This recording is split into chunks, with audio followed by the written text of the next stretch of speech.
Okay, I had to stand because I get pretty excited about this stuff. First of all, this conversation, like what we hope for every one of these weekly WiLD Experience conversations, this is a moment for you to reflect in real time on what you are experiencing right now, personally, organizationally, because that is the, it is that, I don't know what the best illustration is, but that is the playground, that is the gymnasium, whatever you want to call it. That's where, that's the classroom that we need for this, all this content within the toolkit to land as squarely home as it should. So know that this is why I'm going to keep my comments as brief as possible, just to set the frame, and then let's get out and let's leader source our development right now. And I can tell you that yesterday, Daniel and Megan, you know, as key leaders on my team, I had a conversation with them together. Megan doesn't even know this yet. Daniel doesn't know how much. I had a conversation with Daniel after a team strategy meeting yesterday morning that blew my mind wide open, and it happened while I was mountain biking.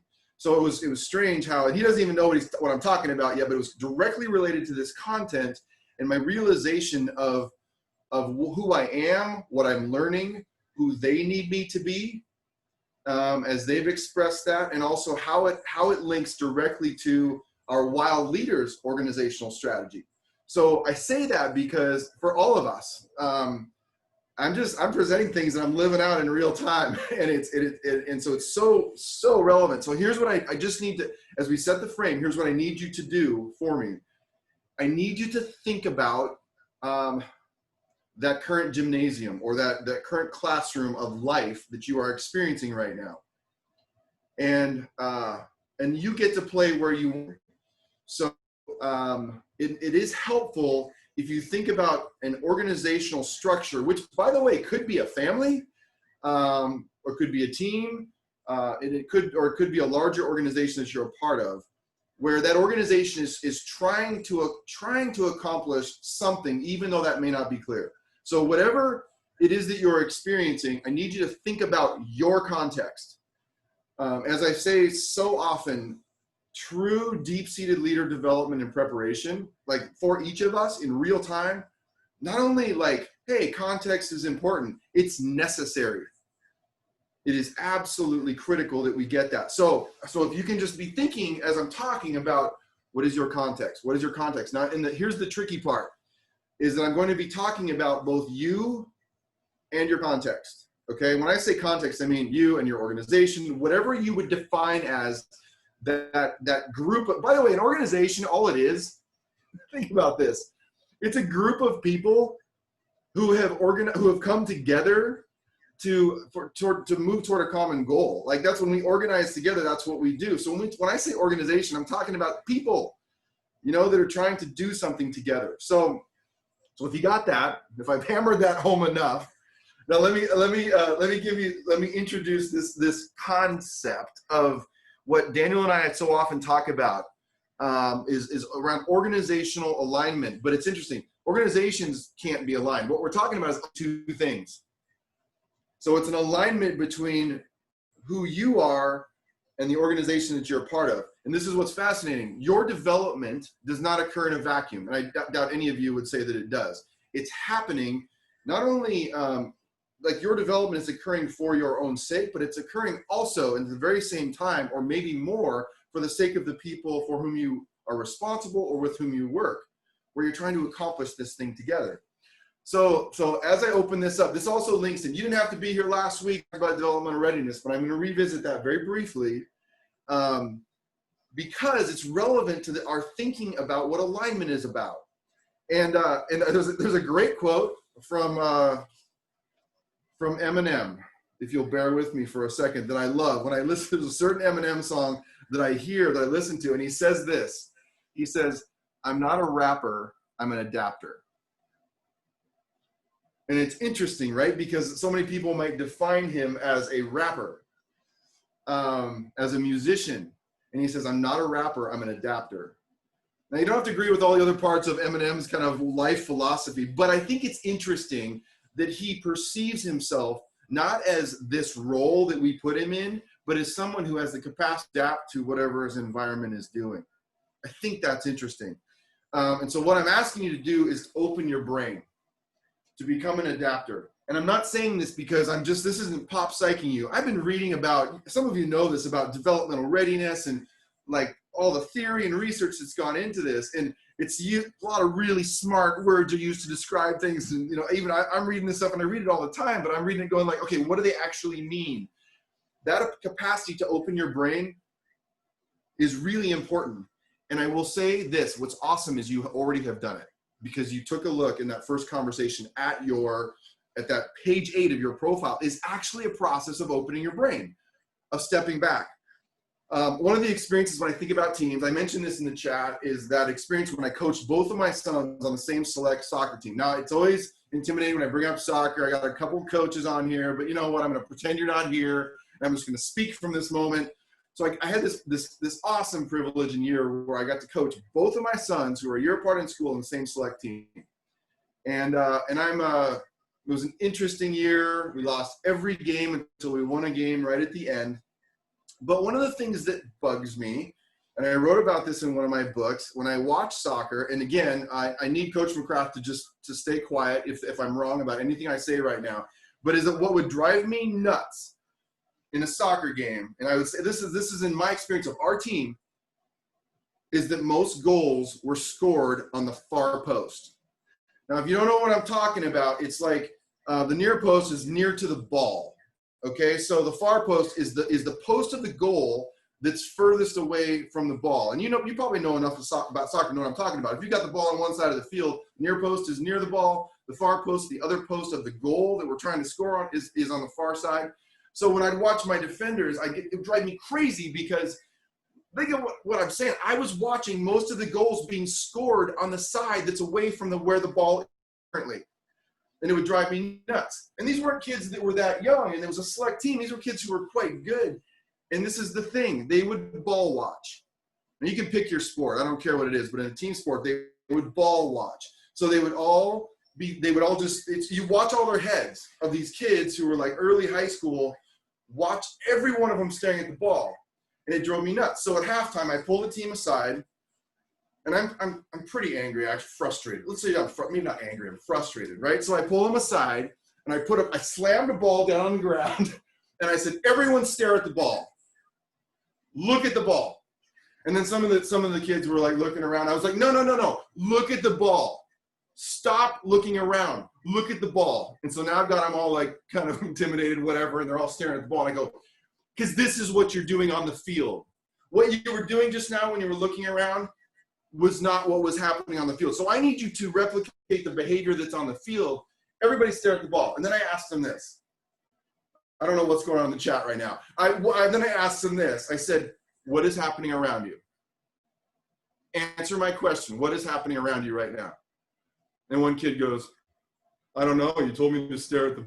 Exactly! Do you understand what I'm trying to say? And so this is why, like, in all kinds of different applications, we use the phrase, head on a swivel. Like, turn your head. You watch great soccer players, and their heads are constantly looking around.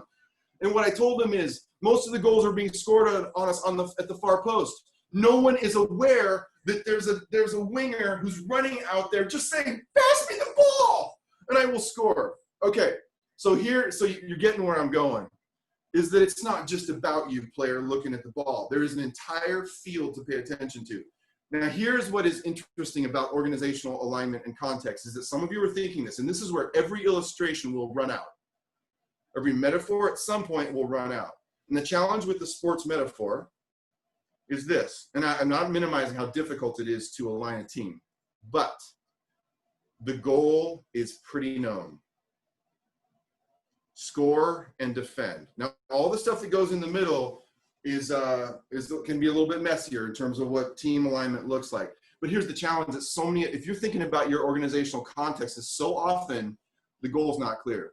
Can I hear like an amen with a nod somewhere? I'm looking across. Like sometimes, thank you, Paige. Thank you, Steve. Excellent. Jennifer, come on, a little bit of something here. So sometimes the challenge is that the goal isn't clear. It's not as easy as like we're playing basketball and get the ball in the net and stop the ball from going in the net. That's one of the things we have. We have some clarity. And organization's a little messier than that sometimes, where it's not as clear about how, you know, all the things are, or even what the direct goal is. So here's what this is about, and this relates back to our conversation about readiness, is that we're talking about alignment between who you are and the needs of your organization. So you think about it like these parallel lines, like they would come closer together, would be what alignment is about. And here is a big deal thing. Most of the time, I'm not saying all the time, but most of the time, alignment is not commanded or ordered. It's invited and engaged. And in that way of thinking about it, it means that in some ways we all are responsible. That Daniel and Megan are just as responsible in creating some alignment in our organization. Yesterday, they don't even know yet when they were saying things to me that were sometimes like a little bit like, it's going to go. This is what we need right now. Not sure we have this right now. That it's invited and engaged, that process of coming together, because what it's also about is, it's interesting. Sometimes it's about a choice where some people will leave because they say like, I'm not aligned with this. So it creates, this is everything that's about what the WiLD toolkit is about, is creating the real conversations, the wild conversations that we're having somewhere with a friend, but creating those in the context of our organization. And when it comes to our readiness conversation last night, it's so interesting because we talked about some of the things that some of the theorists out there have talked about, like that leader complexity in terms of their self-complexity is a key variable in your readiness. And this is why I know so many of you who are on this, who are part of this morning. Do you know why leader complexity is important in terms of alignment? This is crazy. Do you know why, what the authors say? Because the more variables you invite in to your own development, the more you have to draw on next time you go into the game. You have a larger menu of options of how to respond. It's also the same reason as why we talk so much about sort of leader developmental efficacy, is that invitation in to your development. So that's all the kind of I hope this is making sense, because I just have a couple of things is, as you look at the data on page 8, this is asking you, is like, so to describe the context, it's giving you a more complex but realistic view of what it is you're facing. So for example, what's the context? And it has some data at the top. And then it says, what is your organization attempting to accomplish? The most fascinating conversations we get to have with organizational leaders or non-leaders is when they say, I don't know. And some of the most powerful money-making machines in the world cannot answer this question right now. It's not like there's still, maybe they're functioning okay right now, but the alignment part may not be there. And so the first one is, what is your organization trying to do? And if you don't know, it starts a conversation because it's invited and engaged, commanded. The second thing is like, what is your group within your organization trying to do that in the context of that organization's mission? So I could go on and on and on about this, but back to my soccer example is like, my line of defenders have a very specific role that's connected into stuff that's happening on the other side of the field. The way that we move the ball in the back of the field on the defensive side of the field, they have one goal, right? Stop goals from being scored. They have to be aware of more context in that. Because what are the midfielders trying to do who are halfway in? What are the people, all the forward team, what are they trying to accomplish? It's all got to be connected together. So they got to get off stop looking at the ball, staring at the ball, and get away from that. And then when it gets really interesting, it draws it back to us and it says, what are you personally trying to accomplish in the context of that group or organization? And I would invite into that your development. And invite in conversations where it will be a narrative that will shape this, not just a singular like, this is not the kind of organization we are at WiLD, is to say, here's your list of 5 things that you might be contributing. We do give you a common language for it. And by the way, we're going to talk about, when we talk about the skills and knowledge inventory, some of you know that's where we're going later in the year. So it starts to be relevant now. So this is when we get into this conversation, looking at page 8.